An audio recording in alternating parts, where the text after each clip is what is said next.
Hello, lords and ladies, and welcome back for another episode of Mountain Blade Warband Gekokujo. Now, when last we left off, we were faced with quite a bit of trouble. Unnecessary trouble, if I may say so myself.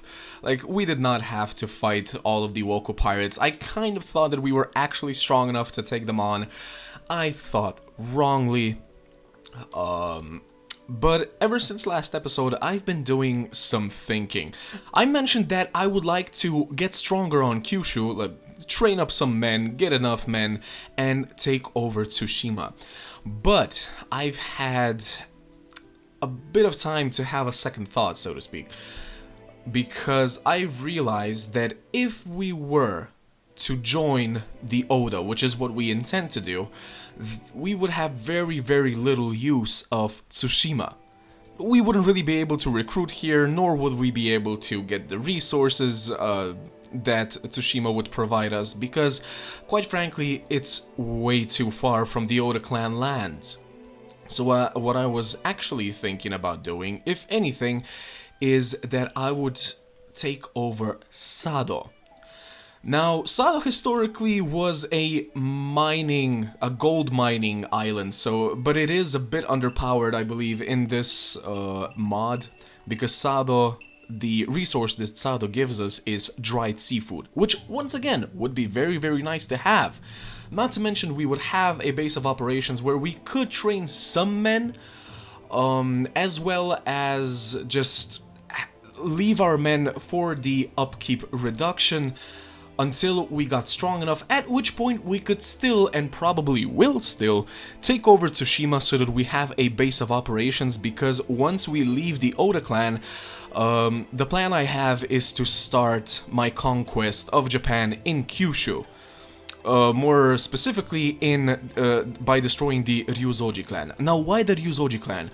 Because they only have a very, very limited amount of land.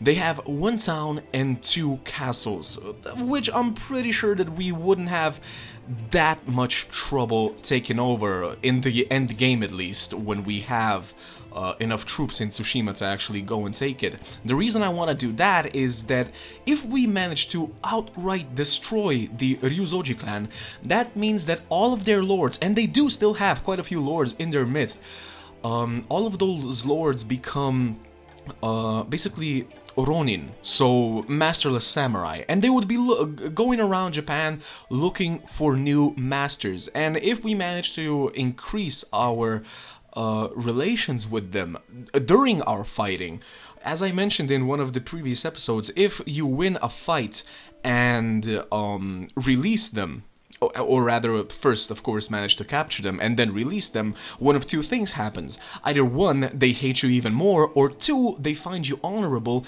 and they increase their relationship with you. So if we manage to fight those lords a few times and increase our relationship with them enough, so that once the Ryuzoji clan is destroyed, some of those lords might actually defect to us, and we would effectively have a few new lords to which we could give lands and, well, start our own shogunate, so that it wouldn't only be us, because I am very reserved when it comes to picking, or rather choosing whether or not to go with the route of having some of our companions become our lords.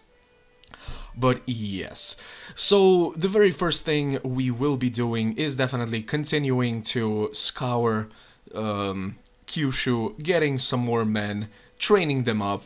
I'm pretty sure that... Oh, actually, Nabeoka is no longer looted, which means that we can get some more men there. Excellent.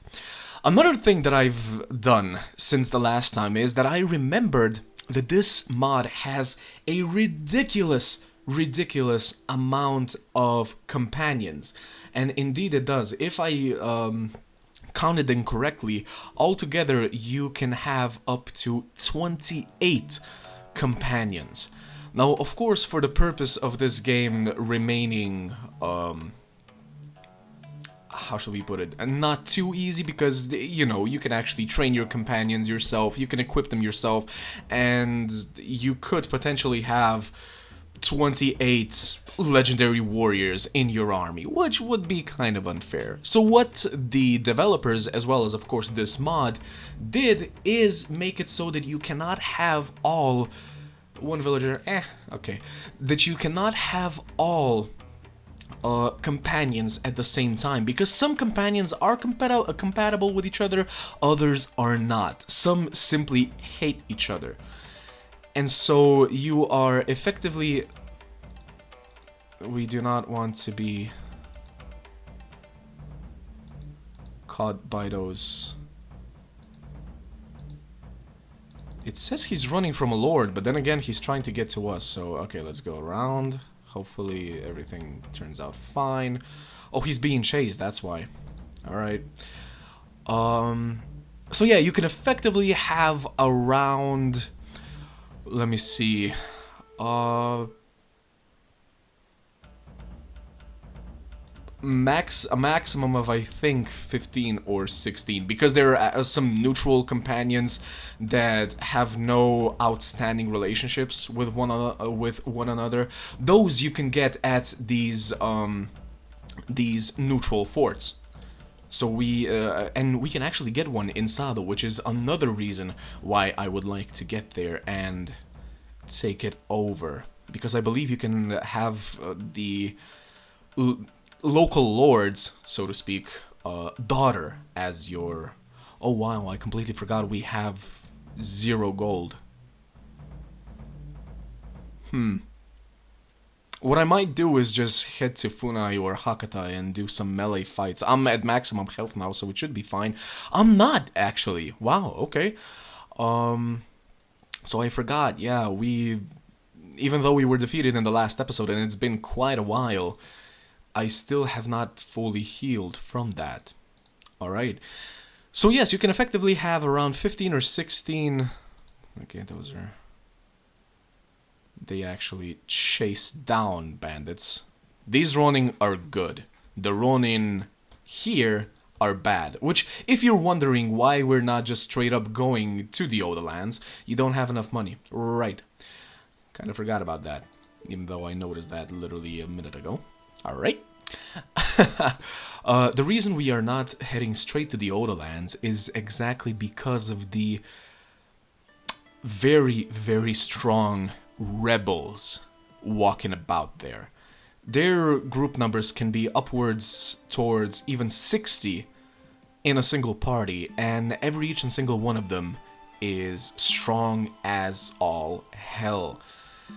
Our small villager group would definitely have a very, very hard time with them. So what we're gonna do first is actually visit the inn just to see if there's anyone here of interest. Actually, no, there isn't. Alright guys, so as I mentioned earlier, what I am gonna do is just make a cut right here and try to do some melee fights in the arena to gain some gold, if nothing else, just to be sure that we have the weekly wages so that our morale doesn't go badonkers. So yeah, I'll see you guys in a bit.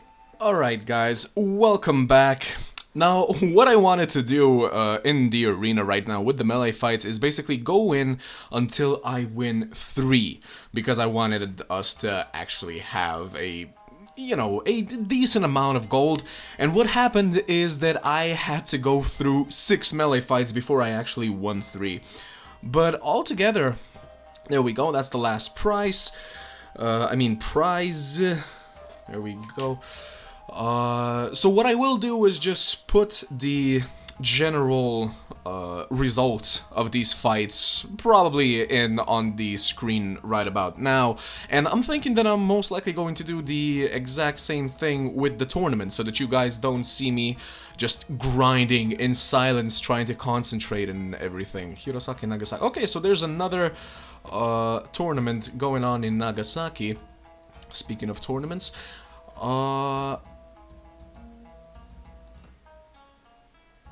and so we will go there. This time I believe that, considering we will have more or less a full health bar it should be much easier for us to win a tournament for which the rewards are even greater. I would like to actually show you guys me winning one tournament, at least, before I start cutting out all of the tournaments. What are you? Oh, you're probably heading towards the tournament as well. Right, so altogether, right now we have, what, about 900 gold pieces, which is pretty nice, considering we had, if I remember correctly, like 3 or so. Right, and what these melee fights also did was increase our proficiency. Like our proficiency before I entered the melee fights was about 110. I managed to bump it up towards 135. Now I'm not completely sure what proficiencies do, and I don't want to give you the wrong information, so what I will do is do some research before the next episode so that I can give you a more detailed report about it. But we also leveled up during those fights, so what we will do right now is, do I want to go agility to 12 first or intelligence? Probably intelligence, just to get ourselves some more athletics. There we go, that'll help, and power draw so that we can do some more damage with our bows. There, so we'll speed that up a bit. Alright, go in. Should we wait for these guys too? Yeah, why not? The more the merrier. And here we go. Oh, and they actually have a feast here, which means that there are going to be quite a few tournaments possibly. But for us, let's actually try to win one, for starters, shall we? And as you saw, the reward for just the first round is about 1300 gold, if you bet 100, which we just did. So let's go in. So 2 versus 2 in the first melee. I hate this weapon the most, really. Alright, so that's 1 down, second down. There we go. So we won the first melee. Let's head to the second. Hopefully it's just as simple as this one. It's actually going to be 4 fighters on each side. It's going to be a bit more challenging, but I believe we can do it. Do we have anyone? Okay, Kanbei. Kanbei is usually pretty good, just like Yukimura, who defeated us last time. Sorry about that. My tongue got a bit caught. I sound like a play-by-play, don't I? Lord Omura. So they have a lord on their side, and they still are going to lose. There we go. So we won the second bout. Excellent. Let's head to the third. Before we do that, let's bet on ourselves. So the OP characters in the tournaments are still Yukimura, who defeated us last time, Keiji, probably the Maeda person, Kaihime Kanbei, and then 2 more lords, Konishi and Lord Arima. So 2 teams, 3 fighters each. We have Lord Arima on our side, which is always nice to see. Like, having lords and NPCs on your side is usually good. There we go, we won. As you can see, Lord Arima is pretty good in hand-to-hand combat. Lord Konishi, okay, so only one of the characters actually dropped out. Still a dangerous game. Let's go. So that was Yukimura. We managed to finally get some revenge for the last tournament, and that was an elite Onabushi. So Lord Konishi, Lord Arima, and Kanbei. So we're down to basically only the stronger NPC characters. So Kanbei is down, excellent. The name also sounds familiar, but I can't remember where it's from. I think he's one of the Ronin that came to help Nobunaga. At any rate, guys, we just won. There we go. As you can see, the rewards for winning a tournament. Achievement unlocked, medieval times. I mean, yeah, tournaments were in medieval times. But 4,000 gold we won from that. So 200 for actually winning, and then 4,066 mon from the bets we placed on ourselves. Now, what we can also do is join the feast. We also leveled up from winning that, so what I'm going to show you guys is, let us see, Lady Sayaka. My lady, I would like to dedicate my success in this recent tournament to you. So every single time you do win a tournament, you can dedicate it to a lady. The first time you do it, they will increase relationship by quite a lot, but after the very first time, anytime you do it, it will usually only increase the relationship by one. Why, thank you. You're most kind to do so. Why, yes, I am, my lady. But I will not do this. The second thing you can do is, profess yourself as their most ardent admirer, meaning that they understand this as you trying to court them. And what will happen henceforth is that if I did this, I would be getting constant messages from her saying that she would like to see me, and when is the next time that I can come and see her. After which I sneak into the ladies' chambers, not to do anything indecent, of course, but simply to talk, maybe recite some poems to her, which we haven't learned any of which yet. That sentence was kind of awkward. But at any rate, yes, you court the ladies, and it increases your relationship with them. What is our character renown? I just want to check that before I do anything. Renown 28, so not much. I'm not, right, recent messages. Let us see, improve. See, we won that one tournament and got 20 renown. For every, I believe, 25 renown, you can have an additional unit in your party. Archer. Okay, archers, hear me. So here I am, just standing in the middle of the feast hall, or whatever you want to call this place, and yelling orders to archers that aren't even there. Alright guys, so considering there is a feast going on here, what I will do is exit, speed the time up a bit, re-enter, and as you can see, there is another tournament going on. So what I will do at this point is once again cut away, and the next thing and probably last thing you will see in this episode is me showing you the results of our hard fought labor. If once again, I'm not sure if that sentence actually makes sense, but you know what I mean, you understand. So I'll see you guys in a little bit. Welcome back, guys. You're probably wondering, how did we get to this screen? Well, you see, as I was fast-forwarding the time, apparently some Woko pirates, during the night when I wasn't really paying attention because there are no tournaments during the night, some Woko pirates actually dared to come so close to the city, even though we were literally smack in the middle of the city. They engaged us.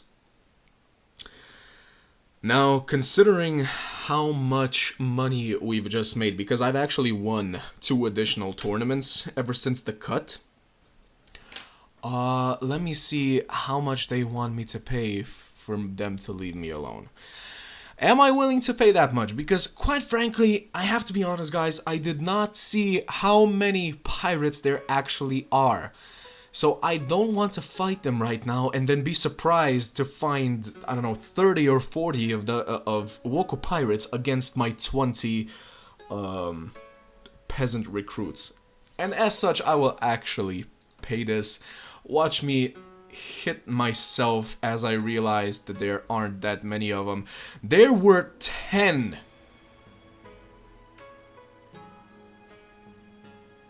I have half a mind to just chase them down, and yeah, that's exactly what I'm gonna do. I don't care. I am chasing them down, and I am going to kill them. They made a fool out of me.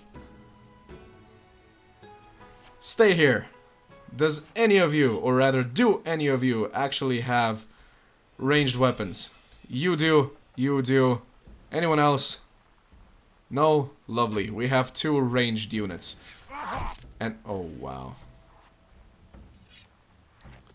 So we just got hit. You know what? I'm just gonna order all of my men to charge. Because I don't want them to snipe me. And yes, I am hiding like a coward, because if I die, nobody is going to be able to kill these Woko pirates.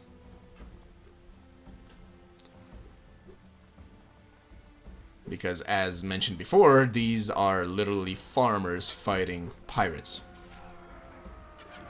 If we manage to somehow... Can they stop just dying one after the other? Okay. So, let me get in here. That's one.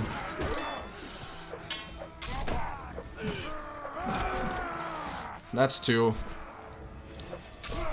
That's three.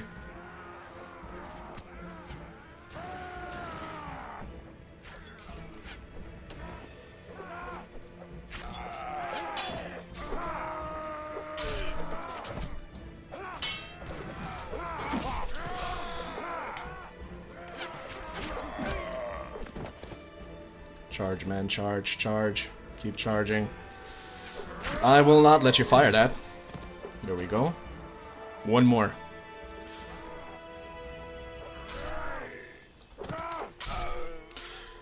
How is he cutting through our men like they're butter? Like, seriously, I know you're villagers, but come on! Alright, so we won, but we literally lost half of our force. Oh, I'm capturing you. I am definitely capturing you, and I am making you a slave. Revenge. Musashi fell, Gonosuke fell, and I am at 50%. You know, in hindsight, it probably wasn't the best of ideas to attack them, because now I am going to have quite a hard time in the tournament. But it was worth the satisfaction. It really, really was. First thing I'm gonna do, actually, is see if I can give him any of the equipment we just got. So 4, 4, 12, 6, 6, 1. Alright, so none of that. You have a practice Nodachi. Really? Do you have enough strength for this? You do not, so that's gonna be sold. Alright. So, I have nothing for you. Let me see if I can give you anything. Do you have enough strength for this? No, you do not yet. 12, 6, 4. Alright, so we have all of that already. We can still skirmisher, yeah, because apparently we need ranged troops, especially against these pirates. Sell everything. Alright, so we didn't get all the 700 we paid back, but we did get 400. Even though, if you noticed, once again, because of our poor trading skills, the cleaver that was labeled as the selling price being 2,000 in my inventory was only sold for about 380. So, yay. We definitely need to get farmer. Alright, so any farmers waiting in inns usually ask you for help with saving their villages from marauding bandits. Just like that time we saved the village, if you remember. Alright, so I believe I will actually make a cut for the episode right here. I did not intend for that entire battle to be in this episode, but no harm, no foul in showing you a little bit more bloodshed in a game that is, well, as medieval as can be, I suppose. Even though Japanese medieval. So, guys, if you like what I do, please do consider leaving a like and subscribe, share with your friends, and of course, subscribe to know when the next video is up. So guys, if you like what I do, please do consider leaving a like and share with your friends. Also, be sure to subscribe to know when the next video is up. And I'd very much love to hear your feedback, so please leave a comment down below. Especially this episode, I would like to hear from you if you would like me to continue making these cuts while I'm doing tournaments and melee fights and such, and just giving you a general idea of what happened with a little statistic, or would you like me to show everything in the episode and just talk throughout the entire thing, maybe do a little play-by-play like I did that one fight, that one tournament. But yes, please do leave your opinion, or rather your feedback, in the comment section, and I will be sure to check it out. Until next time, guys, as always, ad gloriam.